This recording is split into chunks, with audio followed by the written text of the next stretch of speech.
এবার আমরা ইকোনমিক যেগুলো এমসিকিউ অ্যানালাইসিসের আমাদের সিরিজ চলছে, এবার আমরা next set of question analysis করে নিই।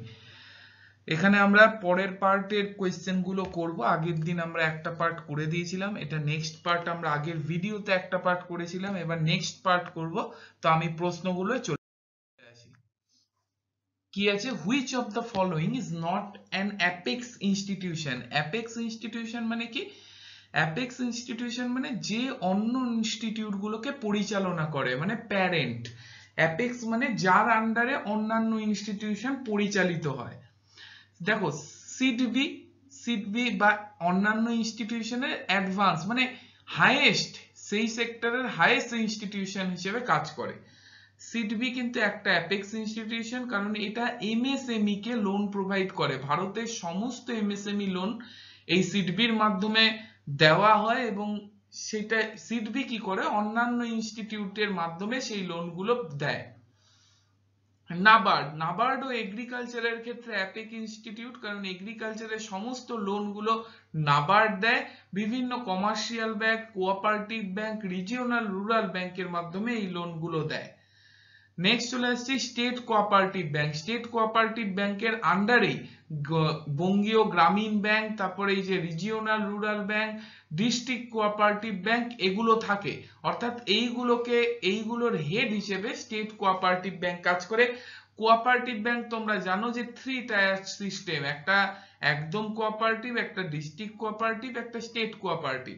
তাহলে বাকি দুটোকে রেগুলেট করে কিন্তু স্টেট কোঅপারেটিভ, ফলে তিনটেই রেগুলেটরি। এসবিআই একটা নিজে ব্যাংক, এসবিআই কিন্তু কাউকে রেগুলেট করে না, বা কারো মানে কোনো অ্যাপেক্স হিসেবে কাজ করে না, কোনো কিছু ওর মাধ্যমে হয় না। এসবিআই একটা জেনারেল ন্যাশনালাইজড ব্যাংক। তো এসবিআই আমাদের অ্যান্সার হবে। এসবিআই একটা বিশাল বড় institute, but this is not an apex institute. চলে যাচ্ছি আমরা আমাদের সেকেন্ড প্রশ্ন। What is the animal of the insignia of the RBI. RBI এর অ্যানিমেল ইনসিগনিয়া কি? আরবিআই এর যেটা লোগো সেটা আছে কি? টাইগার, দুটোই বলে দিচ্ছি, tiger under the palm tree, palm tree, palm tree বা অশ্বত্থ গাছের নিচে টাইগার দাঁড়িয়ে আছে, এটা হচ্ছে আরবিআই এর লোগো। তাই যদি তোমাকে বলে অ্যানিমেল ইনসিগনিয়া, তাহলে তোমার অ্যান্সার হবে টাইগার। আর যদি বলে যে আরেকটা কি, বা তোমাকে বলে যদি উদ্ভিদের কি বা সবুজ কি, তাহলে সেটা হবে পাম ট্রি। যদি উদ্ভিদ বলে সেটা হবে পাম ট্রি, আর যদি অ্যানিমেল বলে সেটা হবে টাইগার। নেক্সট চলে আসছি, the insurance arm of world bank. World bank আসলে আমি কি বলে দিয়েছি, 5টা সংস্থার মিলিত রূপ। ওয়ার্ল্ড ব্যাংক নিজে কিছু না, ওয়ার্ল্ড ব্যাংক হচ্ছে 5টা সংস্থার মিলিত রূপ। কি কি তোমরা জানো এগুলো? আইবার্ড, আইবার্ড ওয়ার্ল্ড ব্যাংকের একটা সংস্থা, যে কি করে, ডেভেলপড, একটু আমি বলেই দিই কাজগুলো সবকটারই। ডেভেলপড কান্ট্রিগুলোকে, ডেভেলপড কান্ট্রিকে লোন দেয়। পিইডি ডাবল পি লিখে দিলাম। ডেভেলপড কান্ট্রিগুলোকে লোন দেওয়া হচ্ছে আইবার্ডের কাজ। 2 নম্বর সংস্থা হচ্ছে আইডিএ, ইন্টারন্যাশনাল ডেভেলপমেন্ট অ্যাসোসিয়েশন। এ এ পুয়ার কান্ট্রিগুলোকে লোন দেয়, গরিব দেশগুলোকে লোন দেয়। যেহেতু গরিব দেশগুলোকে লোন দেয়, তাই এ কি করে, অনেক সময় ইন্টারেস্ট রেট কম নেয়, অনেক সময় ফ্রিতে লোন দিয়ে দেয়, কোনো ইন্টারেস্ট রেটই নেয় না। তাই জন্য আইডিএ কে বলা হয় সফট উইন্ডো, মানে এটা ডেভেলপমেন্টের জন্য কাজ করে, তাই একে সফট উইন্ডো বলা হয়। এ কিন্তু ডেভেলপড কান্ট্রিকে লোন দেয়, তাই ফেরত নেবেই, কিন্তু এ গরিব দেশগুলোকে দেয়, তাই অনেক সময় ছাড় দিয়ে দেয়। নেক্সট হচ্ছে IFC. IFC international finance corporation. এ কি করে, এর কাজ যে বিভিন্ন মেম্বার কান্ট্রির প্রাইভেট যে কোম্পানি সেগুলোর সাথে চুক্তি করে। ওয়ার্ল্ড ব্যাংকের এই সংস্থাটি বিভিন্ন মেম্বার কান্ট্রির প্রাইভেট কোম্পানি, দেখো আমরা অনেক সময় শুনি রিলায়েন্সের সাথে চুক্তি হয়েছে ওয়ার্ল্ড ব্যাংকের, তো বিভিন্ন প্রাইভেট কোম্পানির সাথে চুক্তি করে হচ্ছে আইএফসি, এই জন্য এটাকে বলে private arm, private arm of world bank. এটাকে যেরকম বলে সফট আর্ম বা সফট উইন্ডো, এটাকে বলে প্রাইভেট আর্ম বা প্রাইভেট উইন্ডো। নেক্সট আছে মিগা।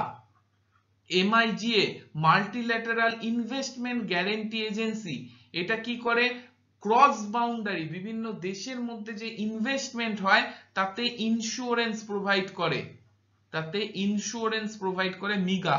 মানে আমার এটার আনসার কিন্তু মিগা। বলেছে না ইন্স্যুরেন্স কোনটা দেয়, ইন্স্যুরেন্স আর্ম, যে বিভিন্ন ক্রস বর্ডার যে ইনভেস্টমেন্ট তাতে ইন্স্যুরেন্স প্রোভাইড করে মিগা, এই জন্য এটাকে ওয়ার্ল্ড ব্যাংকের ইন্স্যুরেন্স আর্ম বলা হয়।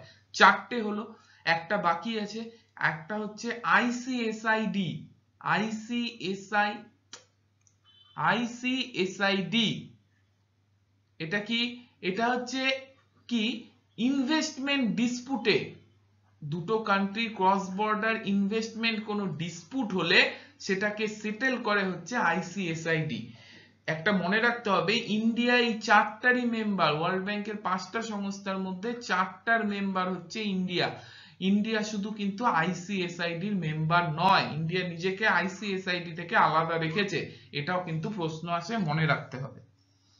চলে যাচ্ছি পরের প্রশ্নে।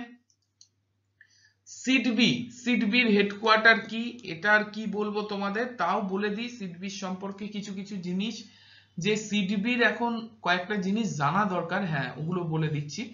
সিডবির হেডকোয়ার্টার হচ্ছে স্পেশাল একটা জায়গায়, সাধারণত এটা হয় না, লখনৌ, আমরা ভুল করি, আমরা কলকাতা, মুম্বাই আর দিল্লি সব করি। সিডবির হেডকোয়ার্টার হচ্ছে লখনৌ। আরেকটা হেডকোয়ার্টার আনকমন আছে, IRDA, insurance regulatory development authority, এখন আই হয়ে গেছে, insurance regulatory development authority of India, এর হেডকোয়ার্টার কিন্তু হায়দ্রাবাদ। এটাও আমি বলে দিলাম, এটা যেহেতু আলাদা আমি এখানে বলে দিলাম তোমাদের যাতে মনে থাকে। সাধারণত সবই আমরা দিল্লি, কলকাতা, মুম্বাই এগুলোই দেখি। আচ্ছা, সিডবির হেডকোয়ার্টার হচ্ছে লখনৌ। এটা ফাউন্ড হয়েছিল কবে, সিডবি তোমরা সবাই জানো 2 এপ্রিল 1990-তে। এটা কেন, এটার কাজ কি, সিডবির আইডিবিআই থেকে আলাদা হয়ে এটা তৈরি হয়েছিল এমএসএমই সেক্টরকে গুরুত্ব দেওয়ার জন্য। এমএসএমই মানে কি, মাইক্রো স্মল মিডিয়াম এন্টারপ্রাইজ। দেখা যাচ্ছিল দেশের ভারী শিল্পগুলোই বেশি গুরুত্ব পায়, এমএসএমই সেক্টর গুরুত্ব সেরকম পায় না। তাই এমএসএমই সেক্টরকে গুরুত্ব দেওয়ার জন্য, অর্থাৎ মাইক্রো স্মল আর মিডিয়াম এন্টারপ্রাইজকে গুরুত্ব দেওয়ার জন্য এবং তাদের ফিনান্স করার জন্য, তাদেরকে লোন দেওয়ার জন্য তৈরি হয়েছিল সিডবি। সিডবির বর্তমানে হেড কে আছে, মোহাম্মদ মুস্তাফা,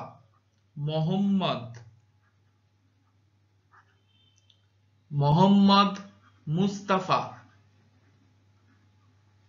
আর সিডবির এখন শেয়ার সব থেকে বেশি এসবিআই এর হাতে। এসবিআই সিডবির সব থেকে বেশি শেয়ার হোল্ড করে 16.73%। সিডবির টোটাল শেয়ারের 16.73% কিন্তু এসবিআই হোল্ড করে, যেটা হাইয়েস্ট। এটা কিন্তু খেয়াল রাখতে হবে আমাদের। নেক্সট চলে যাচ্ছি, which one of the following taxes is not levied by the state government. State government কোনগুলো ট্যাক্স লেভিট করে, দেখে নি, এগ্রিকালচারাল ইনকাম ট্যাক্স, এটা স্টেট গভর্নমেন্টই লেভিট করে। প্রফেশনাল ট্যাক্স, এটাও স্টেট গভর্নমেন্ট। এক্সাইজ, লিকারের ওপরই একমাত্র স্টেট গভর্নমেন্ট, বাকি টোটালটা সেন্ট্রাল গভর্নমেন্ট করে, এখানে লিকার শুধু দিয়েছে মানে স্টেট গভর্নমেন্ট। কর্পোরেশন ট্যাক্স বা কর্পোরেট ইনকাম ট্যাক্স, কর্পোরেট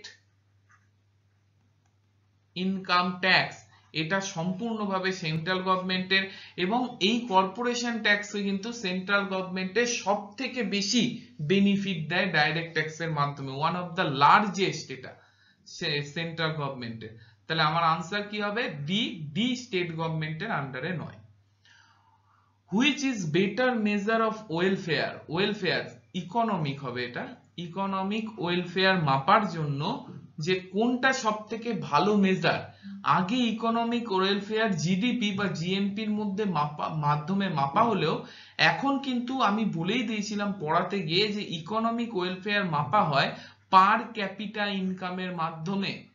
তবে সব থেকে ভালো মেজার যদি কোনটা বলে তাহলে তোমার অ্যান্সার হবে পার ক্যাপিটা ইনকাম, কিন্তু সেটা রিয়েলে মাপলে, মানে প্রকৃতটায়।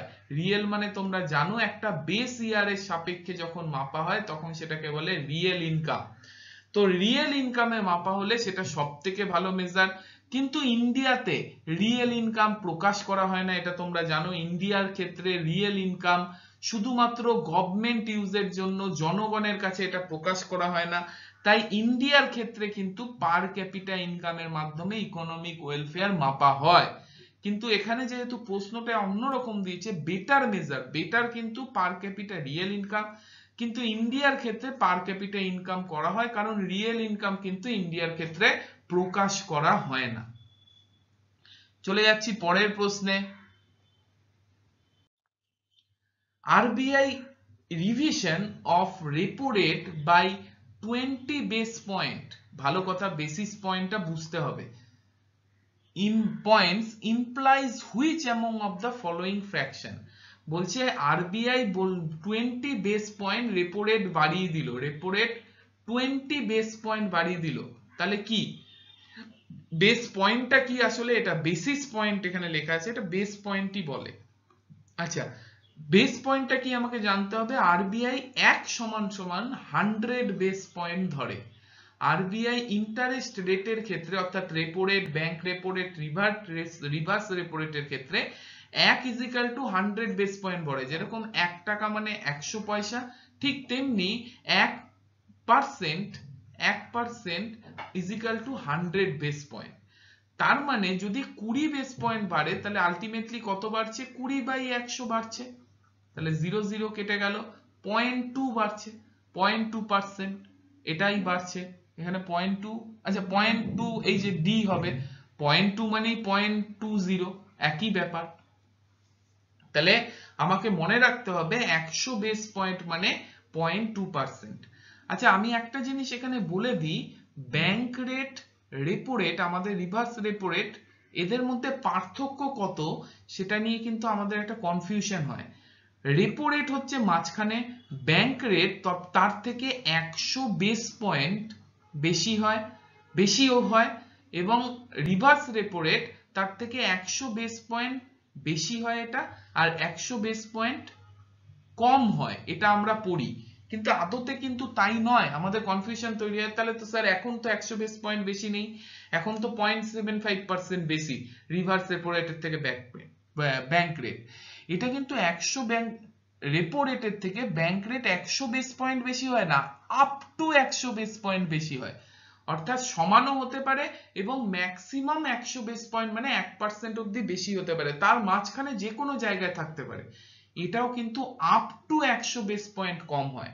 এটা কিন্তু আমাদের কনফিউশন হয়, এটা একটু ক্লিয়ার করে নিতে হবে। নেক্সট চলে যাই, which of the following tax is abolished after goods and service tax. তো গুডস অ্যান্ড সার্ভিস ট্যাক্স তোমরা জানো 17 খানা ইনডাইরেক্ট ট্যাক্স আর 23 খানা সেস একত্রিত হয়ে আমাদের এখানে তৈরি হয়েছে কি? জিএসটি। আমাদের ক্ষেত্রে এই এতগুলো অ্যাবলিশড হয়ে তৈরি হয়েছে জিএসটি আমাদের দেশে। 101তম অ্যামেন্ডমেন্ট বিল হিসেবে এটা অ্যামেন্ডমেন্ট অ্যাক্ট হয়েছে, 101th অ্যামেন্ডমেন্ট অ্যাক্ট আমাদের দেশে জিএসটি পাস হয়েছে। 17 খানা ইনডিরেক্ট ট্যাক্স এবং 23 খানা সেস। সেস কি জিনিস এগুলো কিন্তু তোমাদের ট্যাক্স চ্যাপ্টারে সেস, সারচার্জ সব পড়া হয়েছে। তাহলে কি 17, তাহলে এই ইনডাইরেক্ট ট্যাক্স গুলো অ্যাবলিশ হয়েছে। দেখো প্রপার্টি ট্যাক্স, কর্পোরেশন ট্যাক্স, এগুলো তো সব ডাইরেক্ট ট্যাক্স, এগুলো ডাইরেক্ট ট্যাক্স তো কোনো অ্যাবলিশন হয়নি। অ্যাবলিশড হয়েছে কি? Indirect tax. ইনডাইরেক্ট ট্যাক্স কি? ভ্যাট। হ্যাঁ ভ্যাট অ্যাবলিশ হয়ে গেছে, ভ্যাট এখন আর নেই। তাহলে আমার আনসার কি হবে? ভ্যাট। কোন ট্যাক্স অ্যাবলিশ হয়েছে? যেগুলো ইনডাইরেক্ট সেগুলো হয়েছে, ভ্যাট অ্যাবলিশ হয়েছে। ডাইরেক্ট ট্যাক্সে তো হাতই পড়েনি, তো ডাইরেক্ট ট্যাক্স তো ছুতেই পারবো না আমরা। চলে যাচ্ছি পরের প্রশ্নে, how many currency listed in IMF currency basket. IMF currency বাস্কেটে মোট 5টা কারেন্সি লিস্টেড আছে। তোমাদের অন্তত আমি 25 বার এই কথাগুলো বলেছি। কি কি কারেন্সি লিস্টেড আছে? ডলার আছে, আমেরিকার ইউরো আছে, ইউরো বানান ভুল লিখলাম, ইউরো আছে ইউরোপিয়ান ইউনিয়নের, তারপর কি আছে? পাউন্ড আছে, পাউন্ড হচ্ছে ইউকের, ইয়েন আছে, ইয়েন হচ্ছে জাপানের কারেন্সি, আর লাস্ট যেটা অ্যাড হয়েছে, আগে এই 4টেই ছিল, নতুন যেটা অ্যাড হয়েছে সেটা হচ্ছে renminbi Chinese currency. Renminbi Chinese currency. অর্থাৎ IMF থেকে যদি তুমি টাকা উইথড্র করো, মানে তুমি যদি টাকা লোন নিতে চাও বা নিজের জমা রাখা টাকা তুলতে চাও, IMF তোমাকে এই 4টে কারেন্সিতেই দেবে। IMF এ গিয়ে তুমি বললে আমার যেটা জমা আছে সেটা আমাকে টাকা হিসেবে দাও, ওরা দেবে না, তোমাকে এই পাঁচটা কারেন্সি, চারটে নয়, আগে চারটে ছিল এখন পাঁচটা, এই পাঁচটা কারেন্সিতেই নিতে হবে অ্যামাউন্টটা। ক্লিয়ার? নেক্সট চলে যাচ্ছি, which organization provide industrial loan and advance. এটা আর কি বলবো, এটা একদম সোজা। ইন্ডাস্ট্রিয়াল লোন দেয় কোন কোন organization? IDBI, industrial development bank of India, এটা তো দেয়ই। খেয়াল রাখতে হবে আইডিবিআই এর 51% শেয়ার এখন এলআইসি কিনে নিয়েছে। আইডিবিআই এর 51% শেয়ার কিন্তু এখন এলআইসি কিনে নিয়েছে। আইডিবিআই ডেফিনেটলি দেয় ইন্ডাস্ট্রিয়াল, ওটা তো ইন্ডাস্ট্রির জন্যই তৈরি। আইএফসিআই এটাও দেয়, industrial finance corporation of India এটাও দেয়, ডেফিনেটলি দেয়। নেক্সট কি, এসএফসি স্টেট ফিনান্স কর্পোরেশন, এও লোন দেয় ইন্ডাস্ট্রিকে। তার মানে আমার অ্যান্সার হবে all of the above. Very very important, all of the above আমার অ্যান্সার। নেক্সট চলে আসছি আইজিএসটি। হ্যাঁ, জিএসটি তিন রকম হয়, আমি একবার বলেই দিই এখানে। জিএসটি তিন রকম হয়, একটা সেন্ট্রাল জিএসটি সিজিএসটি, একটা স্টেট জিএসটি যেটা সেন্ট্রাল জিএসটি সেন্ট্রাল নেয়, স্টেট জিএসটি স্টেট নেয়, আর আইজিএসটি একটা নতুন জিনিস আইজিএসটি। এটা কেন? মনে করো আমার খুব কলকাতায় বসে আমার খুব ধোসা খেতে ইচ্ছা করছে এবং আমি অথেন্টিক ধোসা খাবো, অবাস্তব চিন্তা ভাবনা, তাই আমি কেরালা থেকে জোম্যাটোতে ধোসা অর্ডার দিলাম। এবার কেরালাতে আমার জন্য হয় না, এটা আমি বোঝানোর জন্য বলছি, কেরালাতে আমার জন্য ধোসাটা তৈরি করলো, এবার ধোসাটা পাঠিয়ে দিল, আমি কলকাতায় বসে অর্ডার করেছি, ধোসাটা পাঠিয়ে দিল কেরালা থেকে অন্ধ্রপ্রদেশ হয়ে, তারপর উড়িষ্যা হয়ে, তারপর ধোসাটা আমাদের তামিলনাড়ু আছে, তামিলনাড়ু হয়ে অন্ধ্রপ্রদেশ হয়ে উড়িষ্যা হয়ে ধোসাটা কলকাতায় আসলো এবং কলকাতায় বসে আমি খেলাম। এবার যে জিএসটি মনে করো 18% ধোসার উপর, 9% তো সেন্ট্রাল নিয়ে নিয়েছে বাকি সিজিএসটি হিসেবে। এবার বাকি যে 9% সেটা তো স্টেট জিএসটি। এবার সেটা কে নেবে? কেরালা বলবে যে আমি নেব স্যার, কারণ কি কেরালা বলবে যে মাল আমি তৈরি করেছি তা আমি নেব।